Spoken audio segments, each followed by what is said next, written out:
Tujuan saya ceritakan ini apa? Inilah dilemanya, khususnya bagi pimpinan DPR Aceh, undangan itu di meja luar biasa banyaknya. Ya, inilah biaya-biaya yang dimaksud dengan koordinasi, peningkatan kapasitas, kunjungan kerja dan sebagainya. Itu masuk di situ posnya. Ya. Tahun ini kalau adik-adik lihat data di total perjalanan dinas itu kan ada tabelnya ya. Irwan Johan sudah berapa kali perjalanan dinas misalnya keluar daerah. Di situ tercantum 5 kali. Ke dalam daerah belum. Kenapa? Karena mungkin saya dalam daerahnya di Dapil 1 ya. Ke Aceh Besar, ke Janto kan nggak mungkin lah saya minta SPPD cuma ke Janto aja. Ke Indrapuri, ini udah luar kota Pak, Indrapuri bukan Banda Aceh lagi, minta SPPD kan, itu memalukan ya. Jadi karena dapil saya Aceh Besar dan Banda Aceh, maka tidak ada SPPD dalam daerah, kecuali kalau ke Sabang mungkin terpaksa minta SPPD juga karena hotel nggak bisa pulang pergi dalam 1 hari dan sebagainya. Nah, undangan-undangan kegiatan ini begitu banyaknya. Tahun ini 5 kali saya keluar daerah. Itu salah satunya ke Bandung menghadiri pertemuan Komisi Penyiaran Indonesia se-Indonesia yang dibuat di Bandung, dipimpin langsung oleh Wagub Jawa Barat Deddy Mizwar dan juga Menteri Menkominfo. Waktu itu di salah satu hotel di Bandung. Yang diundang adalah pimpinan DPR Aceh. Ya, tapi karena ketua tidak bisa pergi, saya diminta untuk mewakili DPR Aceh ke sana karena ini terkait anggaran untuk KPI se-Indonesia. Itu satu contoh. Kemudian yang lain terakhir kunjungan kerja saya ke Jakarta. Kunjungan kerja saya ke Jakarta, saya sempat bertemu dalam satu kunjungan itu 2 kedutaan besar. Yang pertama kedutaan besar Denmark, yang kedua kedutaan besar Cina. Ya. Terkait apa? Kedutaan besar Denmark, saya berbicara soal investasi Denmark di Aceh dalam bidang energi hibrid. Energi hibrid itu kincir angin yang juga memiliki panel solar. Jadi hibrid itu berarti ada 2 sumber energi, dari angin dan dari matahari. Dan ini adalah energi baru dan terbarukan. Kita harapkan ke depan Aceh bisa masuk ke green development, pembangunan hijau, dan energi kita bisa bersumber dari matahari, dari angin, termasuk saat ini di Denmark sudah dibangun sumber energi dari gelombang laut.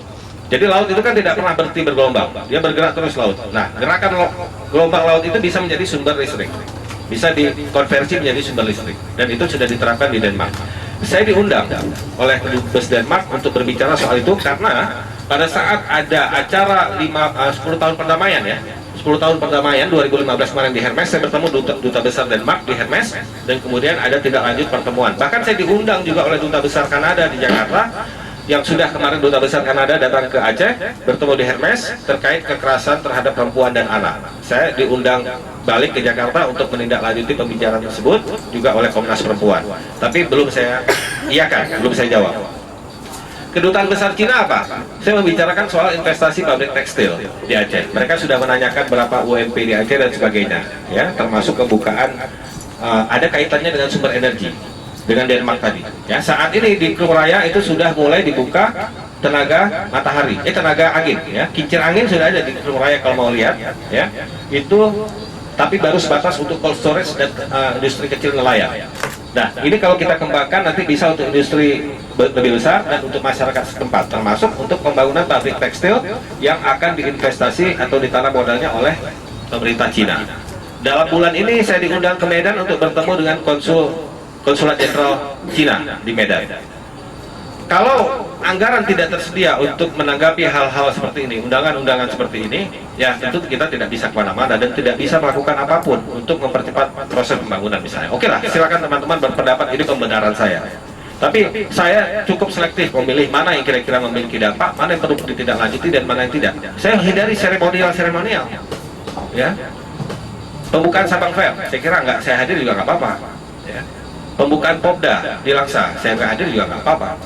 Pembukaan pelatihan kader bela negara NKRI di Angkatan Laut Surabaya, saya nggak hadir juga nggak apa-apa. Kemudian yang saya sayangkan, saya nggak pergi ke acara perubahan iklim dan kehutanan di Jogja yang dibuat oleh FAO, karena agenda kegiatan menjelang bulan puasa di DPR Aceh juga cukup padat sekali. Jadi itu contoh-contoh ya. Kemudian ini salah satu yang saya sempat posting kemarin di Facebook. Ini adalah salah satu bukti dari hasil kunjungan kerja DPR Aceh. Ya.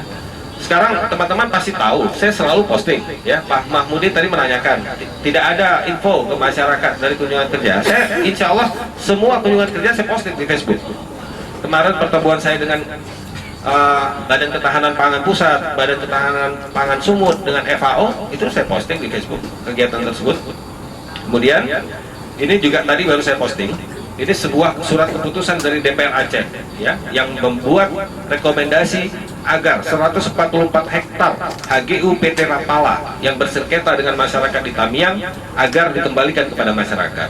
Ini surat ditujukan Kepala BPN RI, Bapak Ferry Mursidan Baldan. Bagaimana bisa prosesnya sampai surat ini keluar?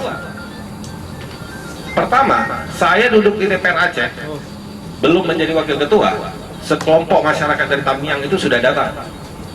Karena saya kenal dengan teman-teman dari Kontras, kenal dengan teman-teman dari LBH, Banda Aceh, ada Mustikal, ada Hendra Lohan, ya, ada yang lain-lain, Bogel dan sebagainya. Mereka membawa masyarakat Tamiang itu bertemu saya di ruang fraksi. Saya belum ada ruang wakil ketua waktu itu. Kemudian kita tindak lanjuti. Mereka ditahan di Polda Aceh, 11 orang dipenjarakan di Polda Aceh. Kemudian kita keluarkan. Saya menyatakan diri siap menjadi penjamin. Saya langsung datang menghadap Kapolda, saya teken surat penjaminan apabila mereka kemudian melakukan mengulangi perbuatannya dan sebagainya, saya yang dipenjarakan. Saya teken surat itu, mereka dibebaskan. Kemudian tidak lanjut selanjutnya adalah dengan Komisi 1 dan sebagainya. Akhirnya Komisi 1 pada tanggal 7 Agustus melakukan kunjungan kerja ke lokasi HGU PT Rapala, melihat langsung bagaimana proses sengketa di sana, ya, apa pendapat masyarakat, apa pendapat DPRK, ya. Ini melakukan rapat koordinasi dengan DPRK Tamiang, perwakilan Bupati Tamiang, BPN, perwakilan Polda Aceh, perwakilan PT Rapala dan sebagainya, ya. Tanpa itu kita lakukan proses itu, termasuk kunjungan kerja ke lokasi PT Rapala, tidak bisa kita buat kesimpulan, yang benar, maka kita tidak bisa membuat rekomendasi yang benar, ya. Contoh kemarin kasus Singkil, terbakarnya beberapa gereja di Singkil, itu Komisi 1 kan berangkat ke sana bersama Kapolda, bersama Kapolri, bersama Gubernur juga. Saya bahkan diundang untuk naik helikopter bersama-sama Gubernur ke sana, tapi saya tidak bisa pergi waktu itu. Kemudian kasus PT Syaukat Sejahtera di Biren, masyarakat Biren datang ke kantor saya. Sebelum saya mengambil keputusan, saya tidak mungkin mendengar dari satu pihak. Saya tidak mungkin hanya mendengarkan omongan lisan. Saya harus lihat data, saya harus datang ke lokasi untuk bisa membuat keputusan. Salah satu yang harus saya lakukan adalah mengunjungi langsung lokasi TKP sengketa masyarakat Biren, saya lupa kecamatan mana, dengan PT Syaukat Sejahtera, perkebunan sawit juga, belum lagi yang rawat riba dan sebagainya.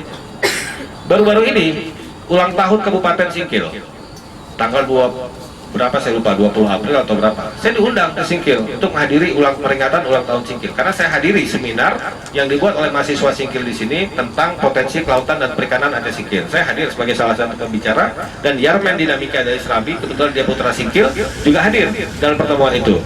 Dan kami putuskan bahwa Pak Irwan harus sekali-sekali ke Singkil lah, karena saya seumur hidup belum pernah ke Singkil.